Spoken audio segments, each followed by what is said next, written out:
In the last part, I told you that the demand for cotton and cotton-made products is flattening, while that of man-made fibers or MMF is on the rise. But now, let us understand the biggest question for this episode, and that was why India is lagging in exports of MMF if it is producing so much.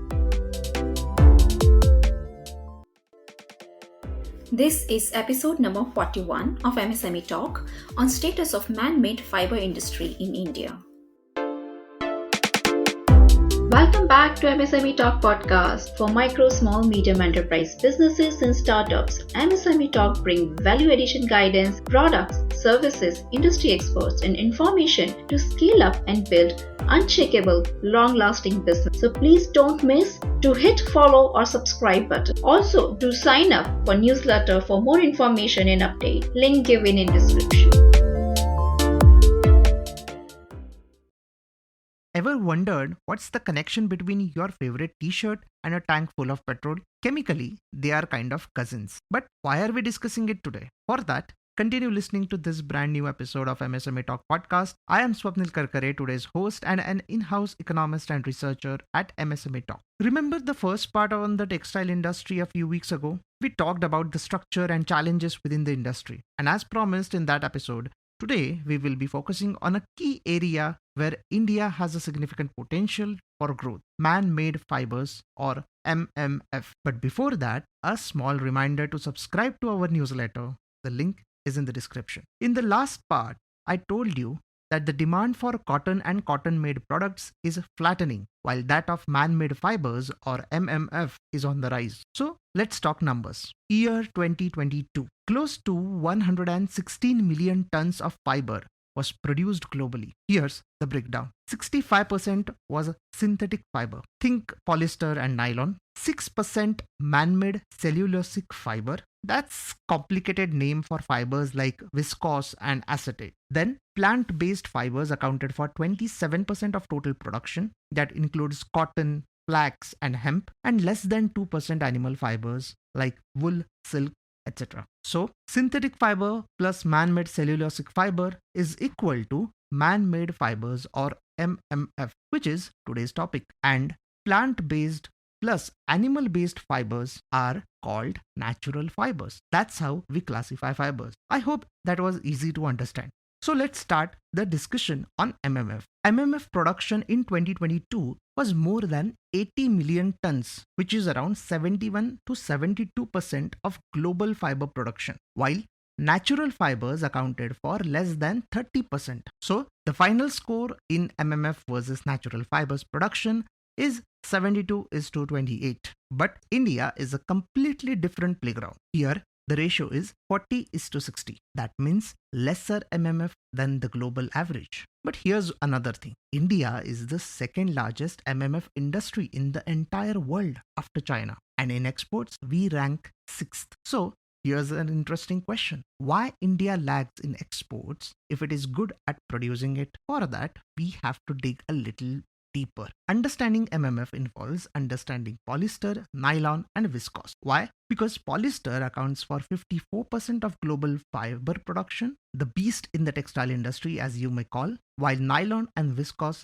have market share of 5% each. So that's why these are important to understand the entire sector. So let's start with the polyester. It is a short form of polyethylene terephthalate or PET. It is created through chemical reaction involving petroleum, air and water. Yes, if you are listening it for the first time, then it can be shocking for you that your t-shirt and asphalt are made of the same raw material. India is the second largest producer of polyester and Reliance Industries is the largest polyester manufacturer in the world. Did you know that? Well, along with Reliance, even Bombay Dyeing Company is in the top 10 list. So where is this produced? Major hubs are at Surat in Gujarat state, Bhilwara in Rajasthan and Ludhiana in Punjab. Most of you would know what's polyester, but for starters, let me elaborate some uses and issues with polyester. It is used in almost everything. Shirts, pants, hoodies, dresses, jackets, underwear, socks, blankets, hats, sheets, rope and curtains to name a few. It usually does not react to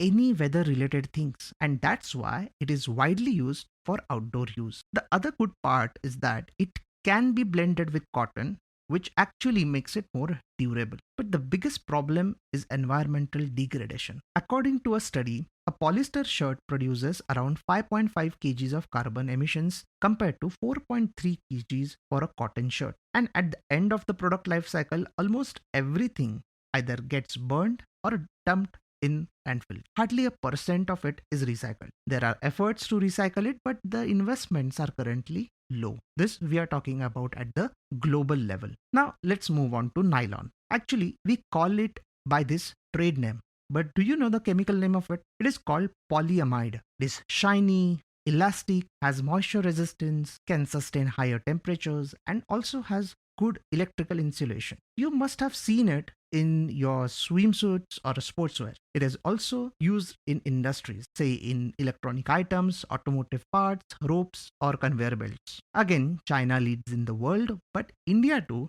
is at the forefront along with US, Brazil, and Pakistan. Indian companies like Aditya Birla Group's Century Enka, JCT, Gujarat Polyfilms, etc. are some major manufacturers. Most nylon manufacturing is concentrated in Gujarat and Maharashtra. Compared to polyester, nylon is more harmful to the environment as it needs more water and it also emits more greenhouse gases. So from nylon, we now turn to viscose. Viscose is a bit different from polyester and nylon. They both are made from petroleum products and are called as derivatives of petroleum. But viscose is made from trees and involves some chemical processing. It is soft, silky, lightweight, and breathable, but it also wrinkles easily. It is less durable and more expensive than polyester. Obviously, it is not so much environmental friendly, but compared to polyester and nylon, it is much better. Like other fibers, China is the main player in viscose production too. It accounts for around 65% of total global production. But India is the second largest producer of viscose, with Grasim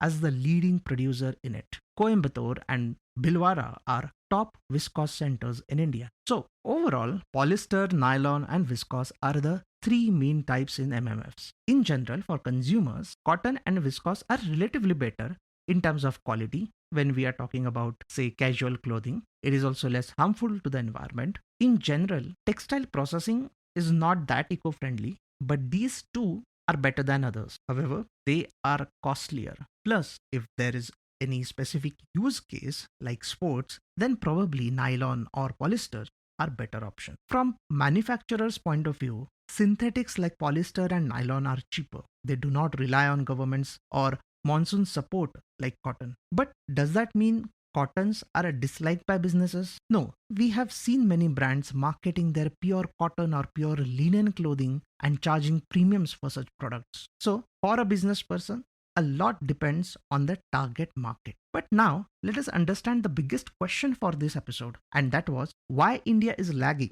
in exports of MMF if it is producing so much. One clear answer is that it can be consuming more and thus a little is left for exports market. This is a simple explanation, but that does not give us any excuse for not producing more and catering to international markets. So the reality is somewhere more nuanced, and thus for that we need to understand the entire value chain, right from raw materials to the final apparel. So let's start. In the case of raw materials, top 5 countries are China, South Korea, USA, India, and Taiwan. The second process is making it into fibers, filaments, and yarn. Here, China, India, Taiwan, Indonesia, and USA are the prime producers. Then comes fabrics, which are dominated by China, South Korea, Taiwan, Italy, and Germany. Note that India is off the list from this process. Then comes apparels and made-up. Here, China, Vietnam, Germany, Bangladesh, and Italy are top countries. And lastly, technical textile, the other type of MMF, which we haven't talked about it yet. It is dominated by China, Turkey, USA, Germany, and Belgium. This data is from 2021 government's report. Broadly, these shares would be the same even today. Interestingly, India was in the top 5 in the first process of raw material manufacturing and in the second process of fibers, yarns, etc. But after that, it just vanished. Why? That is because of low investments, outdated technologies, increasing labor cost, and fragmented supply chains, to name a few. Let's get into more details. A typical polyester apparel process involves different stages: spinning, weaving, knitting, processing, and then apparel making. Like most sectors in India, MMF is divided into organized sector and unorganized sector. The organized sector is present mainly in fiber manufacturing and spinning. On the other hand, the unorganized sector is responsible for weaving and processing. However, unorganized firms focus only on one process, like say only weaving or only processing. However, the organized sector has large and integrated units and therefore can focus on multiple processes at the same time. But the proportion of organized sector is very low. Talking about the processes and the position in the global value chain, it is important to know where things are going wrong or where do we need improvement. One is definitely the organized versus unorganized sector, where we want more companies and more firms to become organized. But beyond that, let us find out why after one process we got off the list of top countries. Let's start with spinning, which offers some good news. And that is, of all the processes in textile manufacturing, spinning is the most modernized and organized one. Then another positive comes from the weaving process. Did you know that India has 64% of looms globally? But you know what? Of them, 95% are old and outdated. And another surprising fact is that out of total, India uses only 23% of weaving looms for producing MMF, and 77% are therefore available for cotton. So just think about what can happen if these ratios interchange. That is,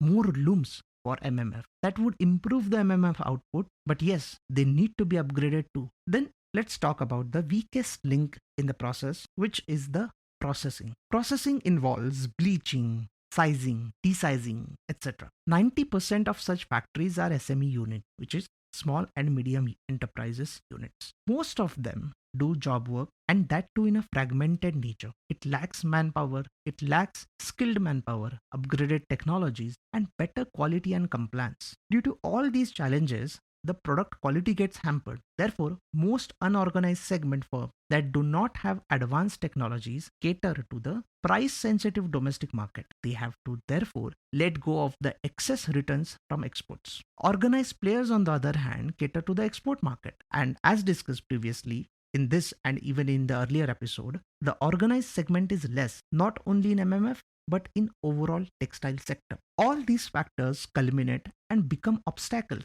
for India's export. But it's time to roll up our sleeves and make an effort to become a bigger, stronger, and an advanced textile player globally. We know the problems, right? So what do we need to do? More organized players, better and cohesive supply chains, integrated processes, or having bigger hubs so that all the processes can happen within that area, which can reduce logistical costs, upskilling workers, and using advanced technology. All these things are required. What are your thoughts? Share with us on connect@msmetalk.com. In the next episode, we are going to talk about government schemes that help increase MMF output, and hopefully will also change the international trade landscape too. Share us your thoughts and opinions about India's textile industry in the comments or social media platform. Also, if you provide any product or service related to technology upgradation to the textile industry, then reach out to us. Thank you and see you soon.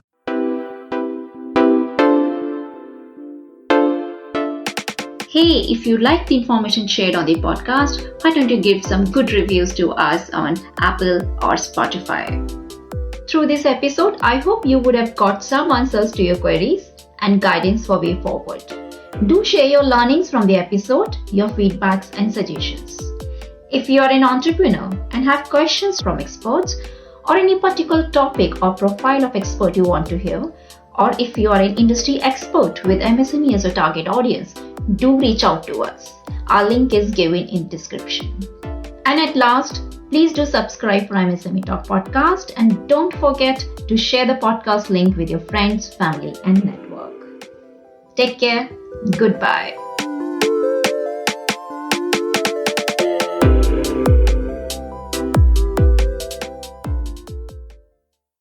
Happy to share MSME Talk podcast and the Speak ranking chart of 10th country in the Apple Podcast country level entrepreneurship category. If you are an expert or provide product or services to small businesses, MSMEs and startups, reach out to us to discuss showcase opportunity in MSME Talk. Contact details given in description.